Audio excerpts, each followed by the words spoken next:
You know when your mind draws a blank? Yes, I do.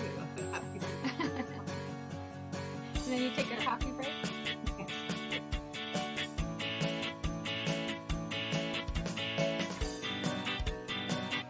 Hello, welcome to Coffee with Kristin, episode number 2. Coffee with Kristin is a time that I talk to different people in the community that have worked with Live and Learn, or that have some insight into an issue that we feel is important for everybody to know about. Today, we are talking to Erin about generational poverty. And Live and Learn's mission statement is to empower women to break the cycle of generational poverty. And the question I get more than anything else is, what is generational poverty? Isn't all poverty the same? And we're going to learn today that it's not. So Erin, thank you for being here. Thank you for having me. We're glad to see you. So can you tell us how do you define generational poverty, or what is generational poverty? Generational poverty is a condition that really sets in once 2 generations of a family have been born into poverty, and it becomes a very complex and difficult situation.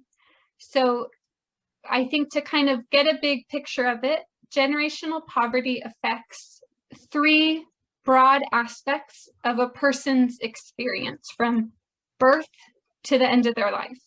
It affects 1, the physical surroundings and the environment that someone lives in. The second area it affects is the culture of the family and the community that they're part of. And then the third area it affects is that person's own cognitive, mental, even physical health. It was surprising to me when I was doing additional research on it that asthma rates are actually higher in people from generational poverty, because when you talk about the landscape where they're living, there's less trees, there's more people that's combined, there's no parks, there's no place for them to run around. So it really is truly, physical health and mental health. And when you are born into it and you think this is normal, it's hard to get out of the normal into something else. So why is this subject so important? It's very important that people understand how complicated and serious generational poverty is. If for no other reason, then the problem gets worse every generation. So the overwhelming majority of children who grow up in generational poverty will spend their entire lives in poverty. If we keep thinking of poverty as, let's give a handout, some food, some temporary housing, a little career training, whatever it might be, and then they better start working harder and making better choices like the rest of us, or it's their own fault, right? But that doesn't work. So we need to understand generational poverty and all of its complexity, or else we're not going to be able to solve it. If someone spends 35 years in poverty and violence and toxic stress, then 6 months of tutoring is not going to change their life. And I think we need to gain that understanding so that we can all have more compassion and empathy, and so that we can start really investing in the changes in our community that we're going to need to address the problem. Right. So just telling someone to work harder or to get a job, or why are you, doing whatever, isn't going to solve the problem. I think the flip side of not coming to understand generational poverty is that we're denying people in our community the opportunity to reach their full potential and become active contributors in our society. Live and Learn women who come to the program, they've often had years and years of homelessness, food insecurity, struggling with drugs, just barely scraping by, dependent on government assistance. And now these women are respiratory therapists in Phoenix area hospitals during the pandemic. So where would we be if they were still just working part-time at McDonald's, right? They're literally in the hospitals saving our lives. Yes, we have many clients that are on the front lines as we speak. So it's just so important. So another question I have is, when I talk about it with people and they'll say, well, I lost a job. I know what it's like to be in poverty. Although they grew up in a much different household, they grew up middle class, but now, they've lost their job and they're struggling. They're more on a budget. But why would that person's journey be different than someone who was raised in poverty? So that person is experiencing situational poverty. And by situational poverty, we mean an event occurred that puts an individual into poverty. So job loss, a natural disaster, a divorce, a health issue, and you often will need some help getting back on your feet and getting back to stability.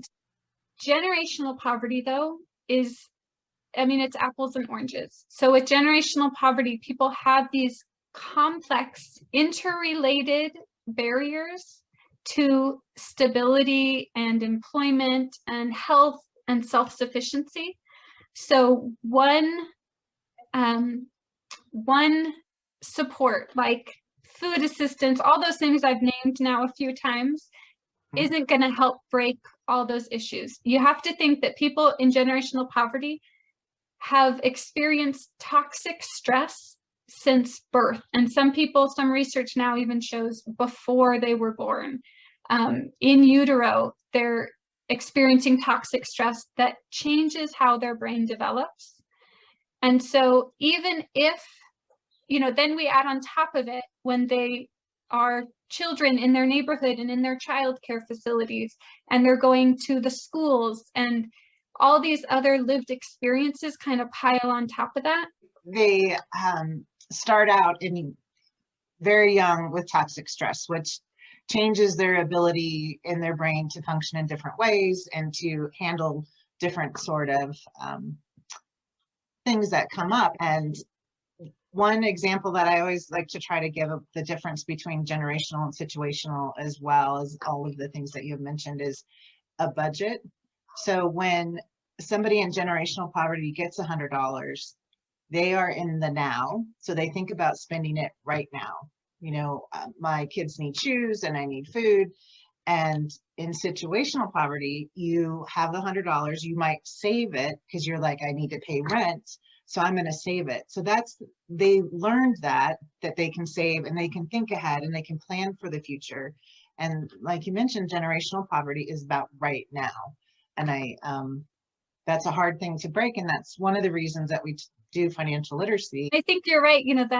That example of like the difference, someone in situational versus generational poverty getting $100 and the way that they might use that money. I think that's a great example because it shows how we bring our preconceptions and the way that maybe we grew up and then judge the actions of others. I think that the shame and the blame that people in generational poverty just internalize from at least school age. It's in our pop culture, it's in our movies and TV shows, it's just ubiquitous.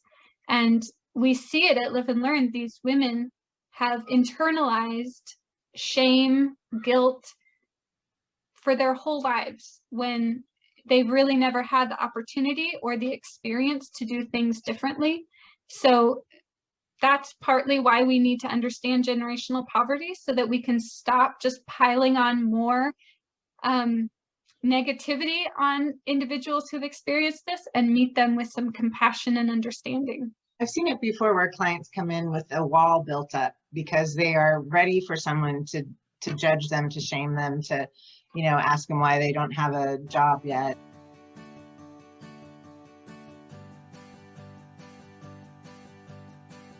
And for being here today with Coffee with Kristin. I always enjoy talking to you about generational poverty, about ways we can solve it, and continuing to break the cycle in our community. And thanks to our viewers for being here. And if you have any topics that you would like to hear more about, or if something sparked interest and something else that Erin talked about, please add it to the comments, and you can subscribe to Coffee with Kristin as well. And we'll see you next time.